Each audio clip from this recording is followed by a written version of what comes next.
All right, YouTube. Today, we're going to compare and contrast a few things. Before I forget, the Unobtainium playlist, that's how you're going to tell if something is still available. So if you see something like this, I might mention that it's Unobtainium. I might not, but it'll be on the Unobtainium playlist. So that's how you can tell. Man, that thing is so heavy.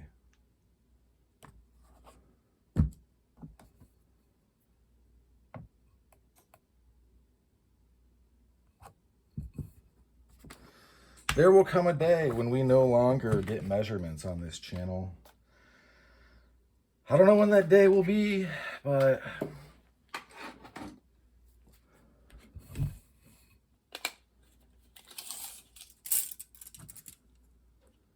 yeah, so this is right around 15, like just a hair.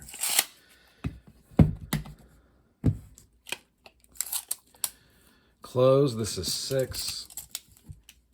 Open, this is 10. So, pros and cons, compare and contrast. Well, this fits into my pack. It fits into the front of my recycled firefighter backpack. They have 2 slots. You can put stuff in. Go watch those videos if you haven't seen them. No one really watches the flashlight videos or the bag videos, so I still do them for the love of the game.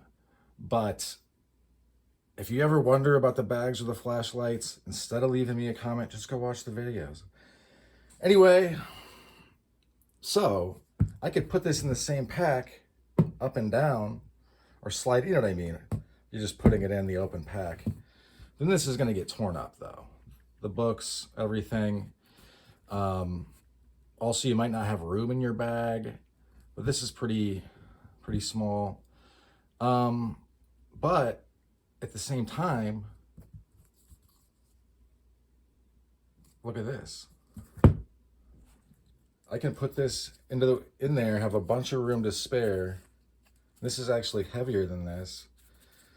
And yeah, you have to find a way that works for you, but I mean, that's kind of the name of the game sometimes with things that are like the hybrid impact devices / weapons. Just because things that kind of float between slingshot and sap or blackjack, like they're going to be a little interesting. This thing is great. This is the Swing Shift by the one and only Witchdoctor 0. There's kind of a lull in his production right now as he moves into the new spot. I'm going to put links to his Instagrams, the new one, the old one. The old ones with the impact weapons and other stuff like that. The new one's Apocalyptica, I believe it is. It's a physical store. Put the store's address as well. So if you live around Ohio, especially if you live in Ohio, you could swing by. You could even I would have him sign something, honestly. So, I mean, compared to this, like you're getting, although you're losing a little bit of reach, although not a ton of reach, because if I really needed to, I could shift down and go for it. The weight is still there, so you could say the wallop is still going to be there. But I mean, the one thing you really can't do with this that you can with this is block as well, right? Because this, you can literally parry, hit things out of the way. You can use it like this to block, like say an overhead block. Although I would probably do one of these.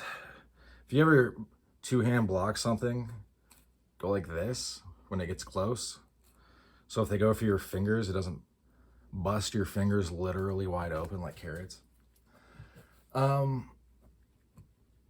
Also, if I have my pack on, I'm probably traveling. And a lot of the places I'm going to run into people, and people are the most dangerous thing to me, are going to be bus stops, Ubers, taxis, hotel lobbies, bars if I go to one, trains. Probably can't get one on a plane. I don't even know about a train, but You know what I mean? Like, say you get somebody, because this is more of a general, how are you operating in the environment? How is your EDC kind of interacting with that? And what's going on? So, like, say I'm backpacking across America, right? I've got my backpack, I'm going across America, I'm driving. There's going to be a lot of times that I'm around people. And if one of these is in my bag, I'm going to feel a lot more secure. But let's say out in a parking lot, yeah, this might be a little more advantageous. But in a closed situation, like say a hallway of a hotel room, sometimes those are, or a hotel or motel, sometimes those are a little bit cramped. This is going to allow you to choose. I mean, you could kind of choke out, but then you're losing leverage on this and reach. You can choke up on this. I mean, you can obviously adjust your grip on both, but because I got a lot of people when I pick this up, we're like, if I get out of the channel, why would you have that? Why would you possibly get one of these things? You know what I mean? Like they couldn't.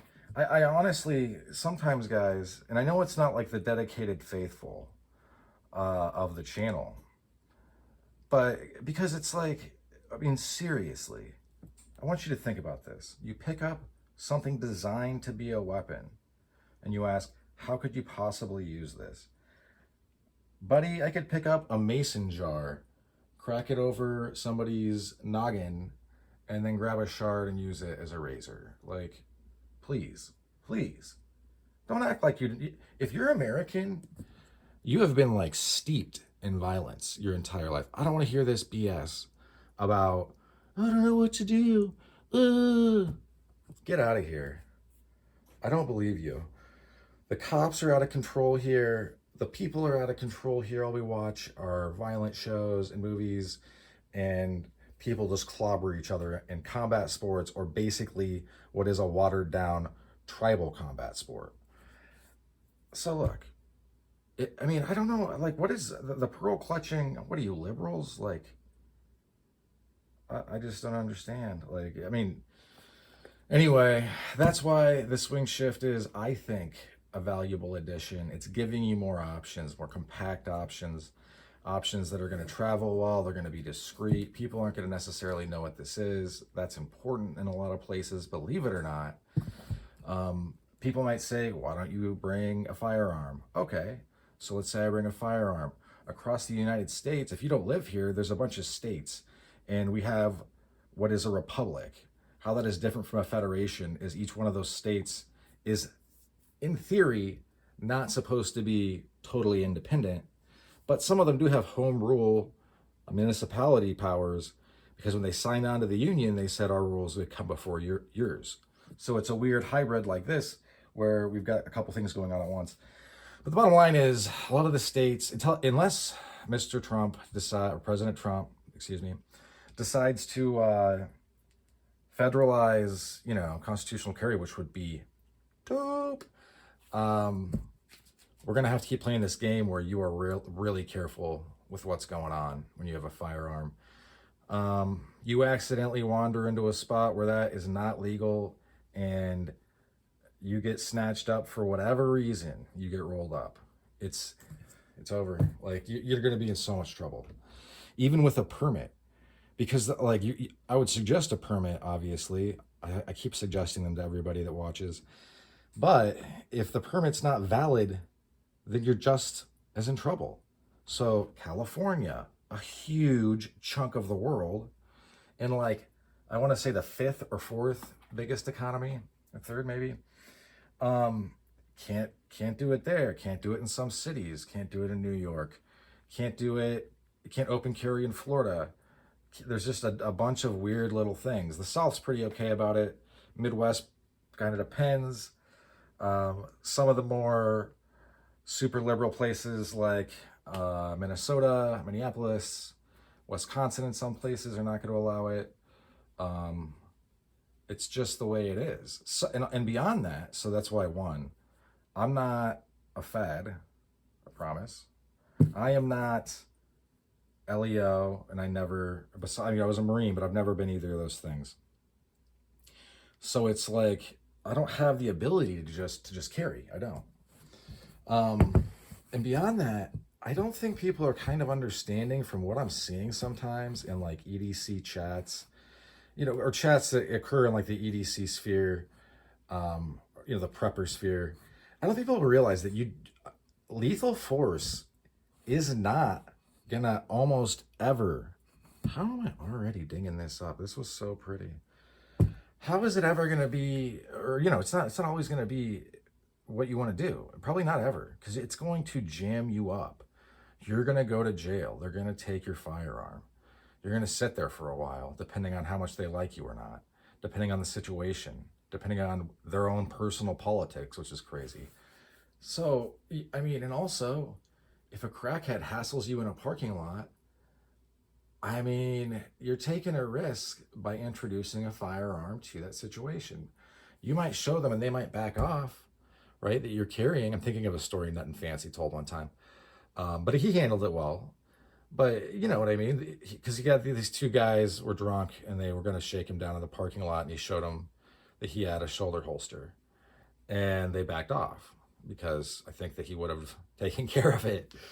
And being, pretty high-ranking former military, like I think he was lieutenant colonel, maybe a full bird. I feel like the police would have been on his side. But I'm not that, and I just don't think, you know what I mean? Like that kind of situation in my mind, two people maybe is the limit, but because any more than that, yeah, you're gonna have to go big. But between this and a gun taking care of a single crackhead, I'm gonna go with this every single time. Because hitting somebody in the head, pistol whipping somebody, that's lethal force. That is considered lethal force. Okay? Shooting someone is definitely. So this isn't considered lethal force. You know why? Because it's a club. You can club people. That's not lethal. See, I hit this. It was fine. So yeah, these are just things to think about. And these are some of the options if you're trying to travel. These are non-bladed options and non-chemical. But yeah, I mean, this is why I encourage people to get a wide swath. Figure out what you like, but then get like a wide swath of stuff slowly over time, because your taste will change. Anyway, this went too long.